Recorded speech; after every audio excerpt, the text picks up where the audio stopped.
Dito sa Affinity Studio, meron tayong kakayahan na gumawa ng sarili nating workspace o studio. Dito sa 3 dots ito, Studio Manager, pwede tayong gumawa ng studio. Pangalanan na lang natin to ng Tor Workspace. Tapos, i-clone natin. Pwede tayong mag-clone para meron tayong basehan. Dahil mas vector user ako, i-clone natin siya to vector. Tapos pili tayo ng color, green, and then pili tayo ng icon. Ito na lang, itong squiggly line na to. Ito yung Tor workspace ko. Para ma-customize natin tong bagong workspace natin, no, bagong studio, right-click natin tong toolbar, and then customize toolbar. Okay, huwag kayong masyadong malilito, no, kasi nasanay tayo sa controls o property panel sa Adobe Illustrator. Dito, toolbar din yung nasa taas. Okay, customize toolbar. Pwede tayo mag-add ng iba't iba pang mga tools. Dahil wala pa ako nito, yung split view, lalagay ko dito sa taas. Yung wrapping, pwede ko to ilagay dito. So, ganun lang kasimple mag-customize ng controls o toolbars. Dito sa kanang bahagi, pwede pa natin palitan yung mga panels dyan. Punta ka lang sa Windows, and then search mo lang yung pinakagusto mong tools, kung saan ka sanay. Dito sa pixel, dito sa references, sa table, and so on and so forth. So,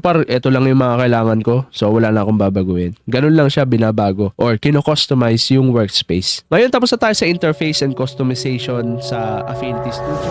Thank you Digidraw for making this video possible at sana sa mga susunod na panahon ay padalhan nyo pa ako ng mas marami pang mga products na pwede nating reviewin. Para to sa mga graphic artists at digital artists na naghahanap ng mga budget-friendly na devices na pwede nating i-recommend sa kanila. Thank you for watching and I will see you in the next one. God bless. Peace.